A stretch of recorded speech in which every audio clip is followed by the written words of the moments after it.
yung krus na sinasabi mo na kung yung sinasabi mo yung krus na pinagpakuan kay Kristo ay krus ng mga Romano yon. Ang mga Romano kung magparusa ng kriminal, pinapako sa krus. Yon ang tradisyon ng paganong Romano. Kaya kung maiisip mo, kapatid, yung dalawang magnanakaw na ipinako rin kasama ni Kristo, sa krus din pinako.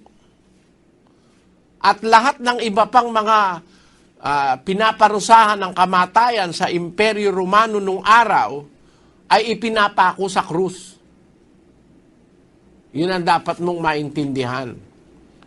Kaya yung krus, huwag mong sasabihin na simbolo ng Kristyanismo. Ang diksyonaryo may sabi nun, yung gumawa ng diksyonaryo, hindi naman alagad ng Diyos yun. Ang gumawa ng diksyonaryo ay walang kaalaman masyado yon sa Biblia. Kaya masasabi ko, kapatid, yung krus na sinasabi mo, kung yung krus na yon ay yung krus na pinagpakuan kay Kristo, ano po yon? Krus ng mga Romano yon. Yun ay krus ng mga Romano. Ngayon, ang sabi naman ng Iglesia Katolika, ganito raw yung krus. Hindi ako may sabi nito, Iglesia Katolika. Doon sa kanilang discourses on the Apostles' Creed, they have this to say. Brother Daniel, please read the highlighted portion of that page on the Apostles' Creed. Discourses on the Apostles' Creed by Reverend Clement Crocker, page 17. And Saint Teresa states that Satan had no power over the cross, nor over any object over which the sign of the cross has been traced. It is the Christian's strongest and most powerful weapon against Satan. Yan daw ang sabi ni Santa Teresa. Hindi ko naman alam kung sinong Teresa yan. Wala naman sa Biblia rin yan, Teresa na yan. Sa dami ng santo't santa ng mga Katoliko, kung sino-sino na yan, kasama dyan si Teresa raw. Di umano, sabi raw ni Santa Teresa, Satan had no power over the cross, nor over any object over which the sign of the cross has been traced. It is the Christian's strongest and most powerful weapon against Satan. Sabi ng pare, yun daw ang pinakamalakas na panlaban kay Satanas, yung krus. Ngayon, ang tanong ko naman, kung yung krus ang pinakamalakas na panlaban kay Satanas, bakit pag dadating sa simbahang Katoliko sa altar, nagkukurus ka? Ilan ba ang Satanas doon? Bakit pag dumaan ka, nagsasakyan ka, tatapat sa simbahan, bakit ka nagkukurus? Kung yung krus pala, sabi ng libro nyo, ay panlaban kay Satanas, bakit nyo ginagamit kay Maria? Hindi naman Satanas si Maria. Yung ginagamit mo kay Satanas, huwag mong gagamitin kay Maria. Yung palang krus panlaban kay Satanas. Pagtapos na pag natapat ka sa altar at natapat ka kay Maria, magkukurus ka. Hindi ako may sabi niya ng libro ng Katoliko may sabi, yun daw krus, pinakamatibay na panlaban kay Satanas. Kung patibay na panlaban kay Satanas yung krus, bakit nyo dun ipinako si Kristo na Panginoon? Panlaban pala kay Satanas yun. Maraming tanong na pwedeng pag-isipan, kapatid. Yung mga sumasamba sa krus, maglubay kayo. Hindi kayo magiging dapat sa Diyos. Kapipilit nyo ng kapipilit sa krus. Parang ganito. Sa Pilipinas, nung araw, pagka ang kriminal papatayin ng gobyerno, pinapatay sa silya elektrika. Kung nagkataon ba na si Kristo sa Pilipinas pinatay, inupo sa silya elektrika, sasambahin mo ba ngayon yung silya elektrika? Napakalaking bobo ka naman. Pagluluhod ka sa silya elektrika dahil dito pinatay si Kristo sa silya elektrika, kaya ilagay natin ito sa altar. Yung krus ng Romano, doon pinatay si Kristo ng Imperyo Romano. Basahin natin na ang pumatay sa kanya ay Imperyo Romano at ipinako siya sa krus. Yung account ni Tacitus na Roman historian, ano ang sabi? Pakibasa, kapatid na Daniel. Ito po, Roman History, Annals 1544. The Roman historian Tacitus wrote concerning the Great Fire of Rome in Book 15, Chapter 44 of his Annals. Nero fastened the guilt and inflicted the most exquisite tortures on a class hated for their abominations, called Christians by the populace.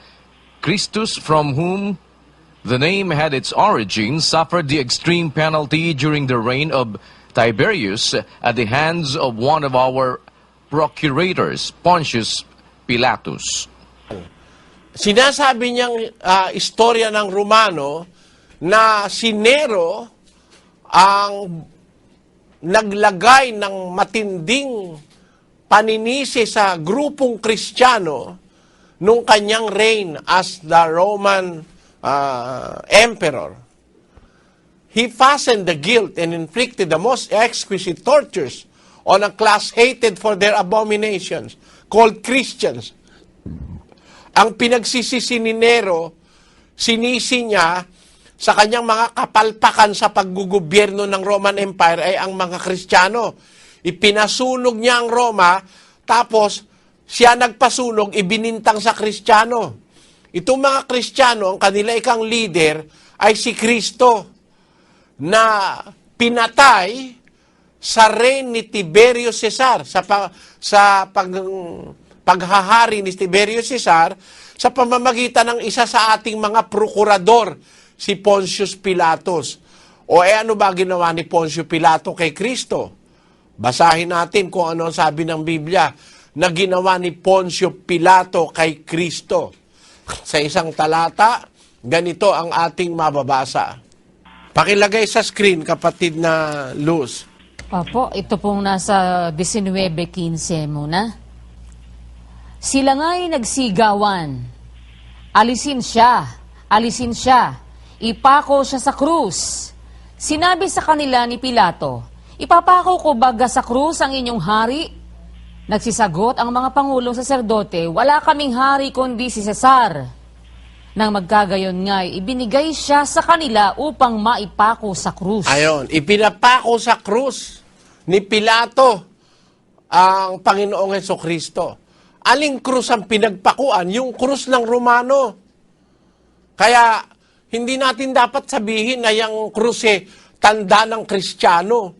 Kalaban ng Kristiyano yung krus na yan dahil diyan pinatay ang Kristo na Panginoon ng mga Kristiyano. Dapat ituring nyo yung krus na yan na kalaban Hindi pangligtas, kalaban yan. Kasi diyan pinatay si Kristo. Parang yung isang halimbawa, ang iyong kamag-anak pinatay sa silya elektrika. Gustong-gusto mo bang makita yung silya elektrika? Lalagay mo sa bahay mo at tapos luluhod-luhuran mo. At kung totoo ang sinasabi ng Iglesia Katolika na yan daw krus ay panlaban kay Satanas. Bakit yung panlaban kay Satanas ginagamit nyo sa kay Maria, ginagamit nyo sa mga apostol? Pag humarap kayo sa mga apostol, magkukurus kayo. Yung pare, pag humarap sa miyembro, magkukurus. Panlaban pala kay Satanas, ba't mo ginagamit sa miyembro? Pagharap naman ng mga miyembro sa pare na nagmimisa, magkukurus din silang lahat. Naku po, panlaban kay Satanas, ginagamit nyo sa isa't isa. Kaya kapatid, mag-isip-isip lang tayo, hindi totoong yung krus ay dapat sambahin, ipagprosesyon, kagaya ng ginagawa sa Bukawi. Tinan mo yung nangyari sa Bukawi, kasasamba dyan sa krus. Ilang daan tao yung nalunod doon nung lumubog yung pagoda. Kasi hindi naman talagang Diyos na dapat sambahin yung krus. Yan ang parusahan ng Romano, gaya ng silya elektrika ng Pilipinas. Bakit mo naman sasambahin? Kaya wag mo akong pagbintangan, kapatid, na sabi ko sa iyo yung krus masama o evil.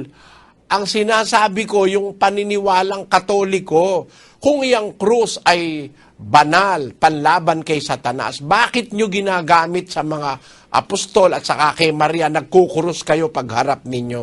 Yun ang tanong ko.